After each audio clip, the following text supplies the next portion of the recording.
Look at those beautiful colors outside of my window. And inside, I have a cozy corner where I can sit and do some crocheting. And by the way, this is my Tree of Life Afghan, which I crocheted last year. I love it. This fall I use it a lot. Not only it's very beautiful, but it's also very cozy. And here is the beginning of the scarf number 6. The yarn is Shawl in a Ball by Lion Brand Yarns. And the pattern is available on my YouTube channel. I'll leave the link to that tutorial in the description box below.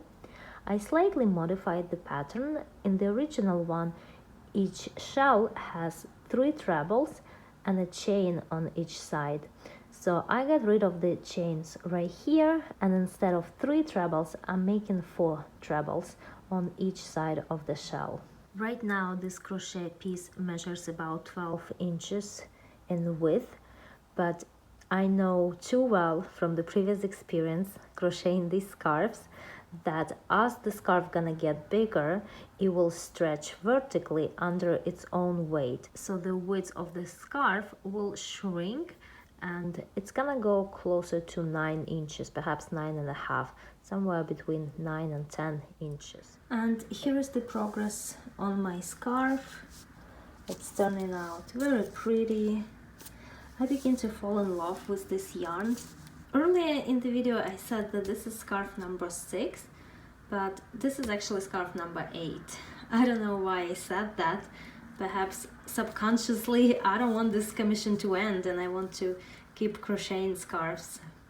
This is the scarf number 8 of the 9 scarves that I need to crochet for this big commission.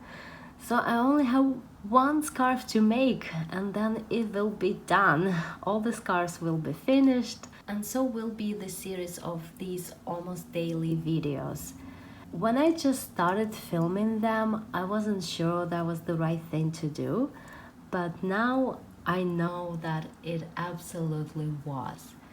Even though these videos didn't do so well from the analytics perspective, they didn't get many views, and a bunch of people unsubscribed from my channel from these videos.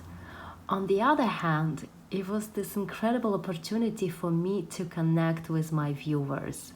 These videos gave a chance to those of you who watched them to sort of make that connection between the work on this channel and the hands and the voice with the actual person, the actual human being behind them. I really enjoyed sharing about my crochet journey, but also sharing a little bit about my life. Things such as I'm an immigrant, I am a mother, I am a divorced woman, and just like everybody else, I have my struggles in life. But just like many other people, I'm trying to make the best of it, and I'm trying to find happiness and joy and fulfillment in my work and in everything else I do in life. So yes, through these videos, my viewers had a chance to get to know me better, but also these videos gave a chance to me to get to know you, my viewers. I really enjoyed reading and responding to your comments. I appreciate that so many of you shared your stories or shared little things about your life. This has been a really wonderful experience. In one of these first videos, I mentioned that my excitement for the channel had been gone, but guess what? It's now back. And it's back not because of the analytics or statistics on my channel, and it is because of you. It is because of this wonderful, kind and supportive crochet online community that I feel so happy and so privileged to be a part of. So yes, I am excited again. I will continue crocheting, creating, sharing my work on this channel. I already have some ideas for the new tutorials, but also once in a while I will make this kind of videos, progress on my work, and a little bit of talking and chatting. just as a way to stay connected with you.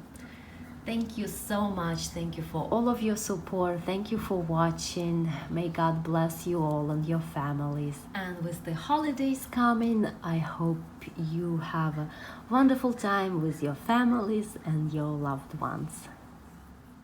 And here is the finished scarf. Turned out beautifully. This is how much yarn I have left.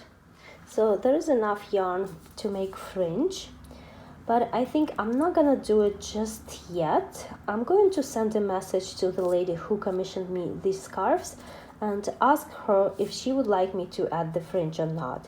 Because like with this scarf, the fringe here is, it looks more like tassels and it's actually very easy to remove. But on this scarf, the fringe would go into each stitch. And if the lady doesn't like that look and would want to remove it, it would be such a tedious work to do. So yes, I'm leaving it as it is for now, and I'm gonna send her a message and ask how she would like it.